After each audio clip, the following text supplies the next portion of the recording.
बिस्मिल्लाहिर्रहमानिर्रहीम। अस्सलाम वालेकुम। तुसी वेख रहे हो डॉक्टर एजी अजीज़ चैनल।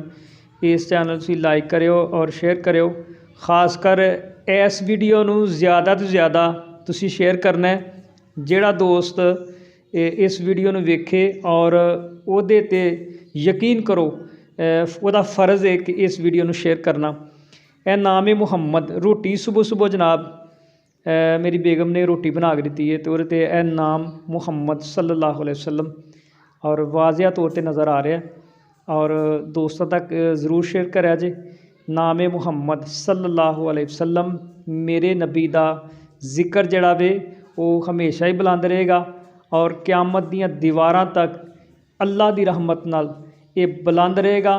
और जेड़े लोग झूठे दावे करते हैं नबूवत दे, अल्लाह ताला उन्होंने गर्क करेगा और बर्बाद करेगा। और इंशाअल्लाह मेरे नबी दा नाम जिहड़ा हमेशा बुलंद रहेगा। तुसी वेख लियो मैं थोड़ा जा जूम कीता है, वेख सकते हो बिल्कुल नाम है मुहम्मद सल्लल्लाहु अलैहि वसल्लम। रोटी तो बिल्कुल नज़र आ रहा वे।